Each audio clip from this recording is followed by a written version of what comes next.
Changamoto ziko nyingi, yaani ziko nyingi. Mpira wetu bado unaendeshwa na propaganda na sio uhalisia. Ingawaje sisi kama na mimi hapa nitazungumza ukweli, nadhani mnanifahamu.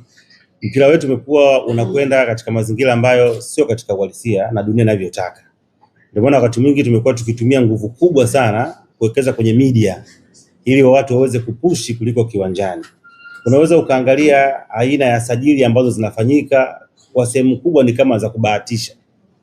Unaweza kuangalia wanaingia wachezaji wangapi, wanatoka wangapi kwa msimu, wanaingia wangapi, maana yake kwamba bado hatujakuwa na uwezo wa kuweza kupiki wachezaji ambao wanaweza kuja kukliki. Na hata hao ambao wana kliki ni kwa bahati. Kwa hiyo changamoto ya kwanza, hatuna resources za kutosha. Kwa maana timu hazina uwezo wa kusajili, lakini zinatumia nguvu kubwa kuweza kupush. Changamoto ya pili, bado ligi yetu, mimi binafsi nafikiri of course sawa iko nafasi ya 6, lakini bado haijakuwa na ushindani mkubwa. Kuna tofauti kubwa kati ya timu hizi 4 kwa maana ya Simba, Yanga, Azam, Zidane ameingia Singida, wakati mwingine Tabora alikuwepo na timu nyingine, utofauti wake ni mkubwa sana. Kwa unakuta kwamba ule ushindani unakuwa ni wa kiwango cha chini kupelekea kuweza kuwa na ubora mkubwa. Ukitaka angalia nyota wanapokuwa katika ligi kuu Tanzania bara, hawa kwa mfano kina Maxi, atoa mfano na wengine, alafu wapeleke katika michezo ya kimataifa. Ni vitu viwili tofauti. Ukienda kule hawaonekani kabisa. Kwa nafikiri changamoto kubwa ni usajili, lakini pia ligi na investment haiakisi ushindano michuano ya kimataifa. Kuna wakati utakuja utafanikiwa utapita, lakini sio wakati wote. Mfano Yanga ameweza kuwa bora katika misimu 4 yote iliyopita tunafahamu hapa. Lakini anaingia robo finali mara moja. Lakini Tanzania ameoni kila kitu. Na ndio ligi namba ngapi? Namba 6. Lakini akaenda kimataifa hakuna ambacho anaweza kukifanya. Kwa hiyo utagundua kwamba ni bingwa, anafanya vizuri ndani katika watu ambao uwezo wao ni wa chini, ndio maana kule ameshindwa kuweza kutoboa. Unazungumziaje usajili wa Depo? Nafikiri ndio yale ambayo kuzungumza. Ni usajili mzuri, amesajiliwa kwa sababu ameanza kuonyesha, lakini bado tuendelee kumpa muda. Sababu ukiangalia mechi ile ya FAR Rabat, ukiangalia mechi ya Ahli, zote hakucheza katika kiwango kikubwa. Ukikompea na mechi pengine ilikuwa ni ya ligi ambayo alifunga magoli 2 na kwa assist 1.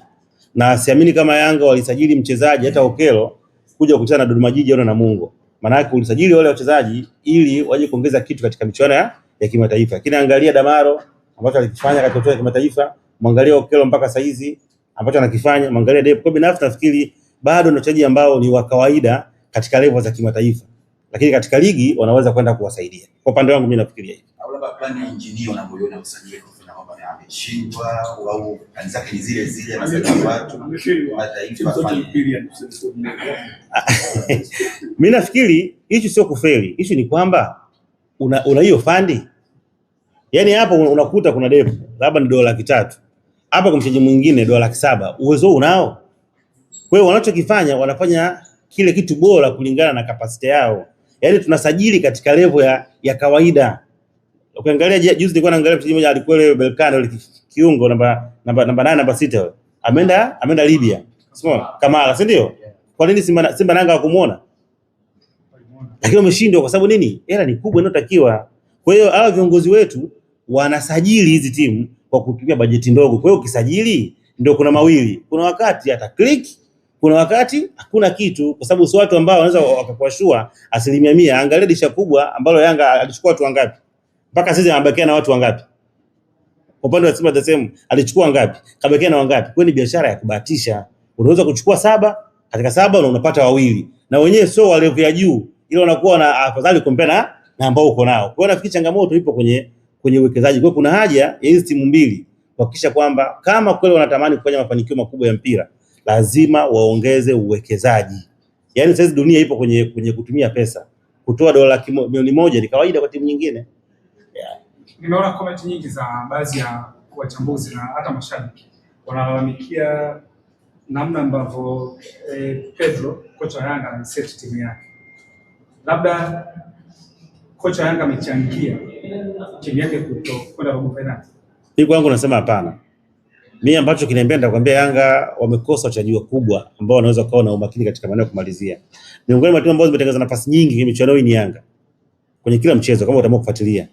Hiyo mechi ambayo walitoka bila kufungana na ile na JS Kabylie ya ugenini, Yanga itaweza kushinda nafasi 4 za wazi, hawakuweza kuscore. Mechi ya Ali nafasi 3 za wazi hawakuweza kuscore. Mechi ya FAR Rabat nafasi 3 za wazi hawakuweza kuscore. Kwa changamoto ni aina ya wachezaji walionao. Hasa wale pale kitu gani? Watengeneza timu wanafika mbele hawezi kuwa nafasi. Kwa issue ni quality. Kwa lazima zifikie hatua waamue kama kwa wana malengo ya dhati ya kutaka kuchukua bingwa wa Afrika au kufika nusu finali. Tafuta wachezaji wengine hao wakina Max level zao ndani. Yaani kwa nje hawezi kukusaidia. Huo ndio uhalisia ambao pengine hawatapenda kusikia, lakini ndio ukweli uliopo. Issue ni quality ya wachezaji. Sababu unaposema kwamba ligi yetu haina ubora kufanya bingwa wetu kwenda kufanya vizuri kwenye mashindano ya kimataifa, una maana gani wakati Simba aliweza kwenda robo finali na ligi hii? Yaani mafanikio sio robo finali. Mafanikio ni kuchukua ubingwa wa Afrika. Hata Yanga tunamzungumzia alifika robo finali mara moja, si ndio? Katika misimu mitano. Na hata hao Simba wanatamani siku afike nusu finali. Nazungumzia kwamba ule ushindani uliopo bado haukidhi kuweza kutupatia mafanikio makubwa. Ushindani uliopo baina ya hizi timu 3 hizi na timu nyingine. Leo hii ukiangalia records Simba na Yanga mara ya mwisho kufungwa na timu nyingine ya ligi ni lini? Unaweza ukaanza kutafuta. Msimu mzima anatoka sare 2 atafungwa mechi moja. Kwa hiyo level yao iko tofauti na hizi timu nyingine. Kwa hiyo wanashindwa kujipima vizuri. Leo ukiangalia Yanga kutana timu nyingine anapiga goli 5, goli 7, mechi 3, goli 9. Unakwenda kimataifa una mechi 4, goli 1. Umeona huo uwiano? Maana yake hatuna uwiano. Kwa hiyo ukimchukua Dube akaja kucheza na JKT na Dodoma Jiji si na Kosi anakupatia matokeo. Lakini akaenda kukutana timu ya kawaida tu kama JS Kabylie hawezi kufunga. Kwa maana yake kuna utofauti wa viwango baina ya timu 3 hizi au 4 na timu nyingine. Kwa hiyo wanashindwa kupata ile ikipimo halisi na hata kuanza kujipima kuweza kuona kama wana timu bora au sio bora. Mimi naomba nikutoe kidogo. Leo limefanyika tukio kubwa sana pale Benjamin Mkapa na ni taarifa rasmi kwamba sasa tulikuwa na Gamondi kwa miaka 2. Lakini kwenye tukio lile waziri wa michezo ametumia kama fursa kumwelekeza msajili kwamba kamilishe sasa mchakato wa Simba. Swala unafikiri ile ndoto siku moja ambayo Simba walikuwa wanaiwaza ya kuwa bingwa wa Afrika, siku ambayo pia wana michezo na mimi hata unatamani kupata bingwa wa Afrika kutoka Tanzania, inaweza kukamilishwa na mchakato wa mabadiliko wa vilabu vyetu hivi vikubwa ambao wanauendea kwa maana ya Simba, Yanga wanauendea? Lakini unafikiri kauli ya Mheshimiwa Waziri inakwenda kuchagiza kitu gani kuelekea mabadiliko ya Simba? Kwa sasa wapo kwenye mchakato wa katiba yao kupitishwa na msajili. Unafikiri inakwenda kuchagiza kiasi gani? Swali yangu. Nafikiri unapozungumzia issue ya mabadiliko ya kiuwekezaji ni issue muhimu sana. Kwa sababu kwanza itakwenda kutoa fursa kwa maana kwa kuna mashirikiano yaliyo wazi baina ya investors na vilabu kwa moja ama nyingine. Ambako sasa pale itakuwa ni rahisi kuweza kufanya monitoring ya kitu ambacho kinapatikana. Kwa hiyo binafsi nimeona kwamba ni hatua nzuri. So ukiangalia Simba ni kama wanasintofahamu, wao ndio walikuwa wameanza mchakato. Baada ya Yanga wakaja wakaingia, lakini wakaja wakawa wamestack. Kwa hiyo ile itakwenda kusaidia kwanza kupata wawekezaji ambao watakuwa wanaweza kufikia matakwa ya timu. Sababu leo hii ukiangalia upande wa Yanga na upande wa Simba, mwekezaji au mtu aliyopo abanui, sawa? Abanui na kanuni na aina ya uwekezaji. Kwa hiyo mimi naamini kwamba kama michakato hii ikikamilika kwa wakati, timu zitakwenda kuimarika, watakuwa na uwezo wa kusajili, watakuwa na uwezo wa kujenerate income na kupanga bajeti ambazo zitakuweza kuweza kufikia kwa muda. Kwa hiyo binafsi nafikiri ni kitu kizuri, lakini pia kwa upande wa alichokiongea waziri ni kitu kizuri. Hasa kuna vitu viwili, kuna kuzungumza waziri na kuwa na utayari na wanachama wa hizi timu. Shida ni kwamba tuna wanachama wa aina mbili. Tuna wanachama ambao wapo kuona hizi timu zipo wao kinufaika na viongozi, na kuna watu ambao wanataka kule mpira uweze kuendelea. Sasa hizi pande mbili kama hazitakaa sawa, hatuwezi kufika. Ndio wale leo unakuta kupanda Simba, kuna wengine wanamtumu mwekezaji, wengine wanampongeza, kuna wengine wanamtumu mwenyekiti, wengine wanampongeza. Kwa pale pana maslahi mengine nje ya klabu. Kwa nafikiri vema watu wote tukakaa tukaangalia mpira tunachotaka. Tukiwa kwenye njia moja tutafanikiwa. Sababu hicho ni kwa tuna uwekezaji ambao unakuwa una nguvu na ambao kuweza kufanikisha. Ndio. Swali la kwanza ni kwamba umeona transformation ya Simba ikiwa na swali la kwanza, mfumo wa Simba na wa Yanga upi uko sahihi? Mpaka saa hizi hakuna ambao uko sahihi, sababu hakuna ambao umecheza mpaka sasa ambao umepita. Wote wapo kwenye process. Na ukiangalia system ni ile moja, sababu ambaye anatoa guidelines ni BMT kupitia wizara, ndio watoa zile guidelines. Kwa hiyo zile ni za aina moja. Isipokuwa tu Simba na Yanga wote itawalazima wapite kwenye njia hii moja. Ndio maana Simba alikuwa na njia yake Yanga alikuwa njia nyingine, Simba wakaambiwa hapana, huko mnakwenda sio, rudini kwenye utaratibu wa kawaida, kwa sababu serikali hairuhusu mwekezaji mmoja. Na utaratibu ni 51% kwa 49. Na wawekezaji waanzie watatu. Kwa hiyo mfumo ni mmoja, lakini namna gani mtakwenda kufanyia kazi iko ni kitu kingine ambacho tegemea utashi na maamuzi ya wale viongozi. Kwa hiyo kwa hilo swala kwamba wote wakipata utaratibu wao watakopa kwenye njia moja. Kwa issue ya Yanga ndio ninachokuambia. Issue unaweza kusema mwalimu, unaweza kusema wachezaji, lakini mwisho wa siku hizi timu zinakosa muendelezo kwa sababu zimekuwa zikibahatisha. Yaani utashangaa msimu huu unaweza kumuona Max yupo kwenye piki. Msimu unaokuja ameflop. Ni watu ambao yani hawana consistency. Kwa kikubwa watafute wachezaji wakubwa. Ndio maana kuna muda timu hiyo moja anaweza akapewa mwalimu mwingine akafanya vizuri. Kwa hiyo mimi natamani nione siku ili uweze kuchukua ubingwa wa Afrika. Ni lazima uwe na uwezo wa kuwania wachezaji na matimu ambazo zinachukua ubingwa wa Afrika. Yaani mchezaji ambaye anamchukua Ahli na wewe uwe na uwezo naye. Uwezo ukiwa unataka ubingwa wa NBC Premier League alafu uwezo shindana na Yanga na Simba kwenye kusajili. Ndio maana siku zote Simba na Yanga wameenda kuwa juu kwa sababu wao wanaweza kumchukua mtu yote mwenye uwezo mzuri. Kwa hata kwenye klabu bingwa kama Ahli anasajili na wewe sajili. Mamelodi anasajili. Ukifika kwenye zile level za kuanza kuwania wachezaji, maana yake tena unakuwa na nguvu ya kuweza kushindana nao kiwanjani. Lakini ukiangalia wao wana level yao ya kusajili na Simba na Yanga wa level yao ni ngumu, itakuwa ni bahati tu pale hapo anakwenda kuingia na sio uhalisia. Yeah. Shukrani. Mimi na swali langu moja kuhusiana na mchezaji Mpanzu. Msimu ulivyoanza huu watu wanamwataki sana kupitia komenti zake kwamba baadhi ya komenti zinamzungumzia kwamba yuko upande wa pili, nyingine zinamzungumzia kwamba hana mapenzi na klabu ambayo anaichezea. Wewe ni mchambuzi na ni mwanasoka ambao unajua kwa mchezaji kudrop katika baadhi ya games ama baadhi ya msimu, hii huwa inachangia na nini kwa kocha ama pia komenti zinamtoa mtu kwenye mchezo? Nafikiri issue ya kuflop ni dunia nzima. Kabla hujamzungumzia Mpanzu, mwangalie Mwamnyeto.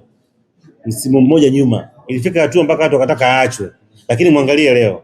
Unajua hawa nao ni binadamu. Kama ambavyo uko wewe. Kuna kipindi mwili unachoka, kuna kipindi unakutana na changamoto nyingi za nje ya kiwanja, familia. Unajua tunakuwa tunawachukulia wachezaji ni kama watu ambao hawana maisha mengine. Wewe mwenyewe ukiwa na stress zako za familia, mpenzi, mke, ukapata shida, hauwezi kuwa sawa kazini. Na wao pia ni binadamu vile vile, wanapitia mambo mengi ya nje ya kiwanja. Sema kwa sababu mashabiki wao wanataka kuona tu wakifanya vizuri. Kwa hiyo hawaangalize bad moment ambazo unakuwa huko. Na mimi naamini Mpanzu mchezaji mzuri sana, lakini anapitia wakati mgumu. Leo hii Mayele anakaribia mechi 20 akiwa Pyramids, hajafunga hata goli moja. Lakini huyo ndio mfungaji bora wa msimu uliopita wa CAF. Sawa? Lakini mpaka leo tunavyoongea sio kwenye ligi yao, sio klabu bingwa, hajafunga.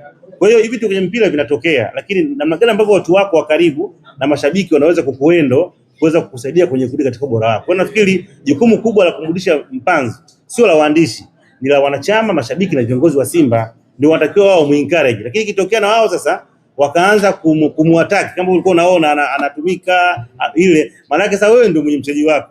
Wewe tena unaanza kuhisi kwamba anatumika. Maana yake unamtoa kwenye mchezo. Kwa hiyo pia mashabiki wa Simba wana changamoto katika hilo. Wanashindwa kusupport wachezaji wao. Angalia Dube, alipitia wakati mgumu, Yanga wakaamua kumsupport mpaka wakamchangia pesa ilimsaidia.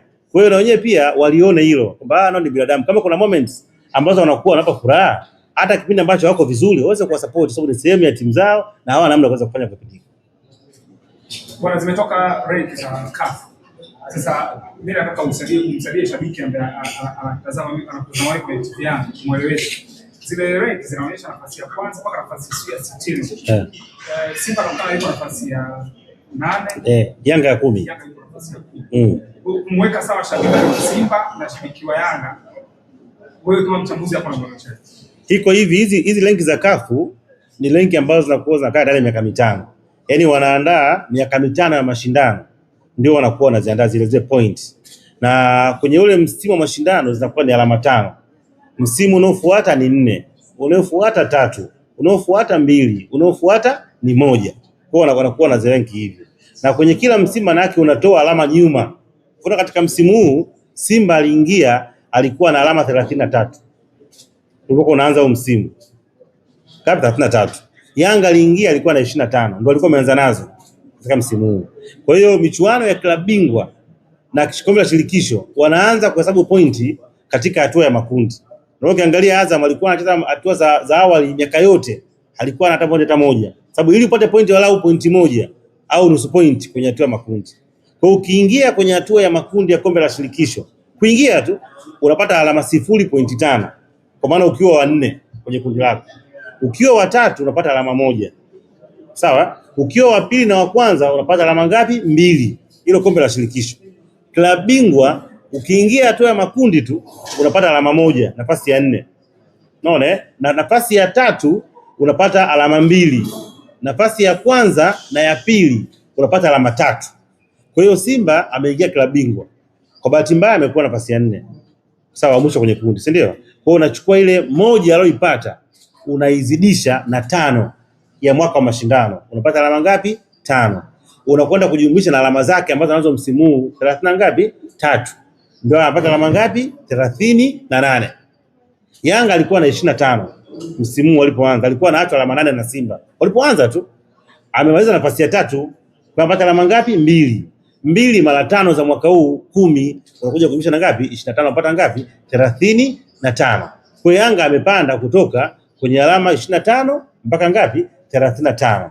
Simba msimu uliopita alikuwa na alama 43 zikashuka mpaka 33. Kwa sasa anakwenda kwa 38.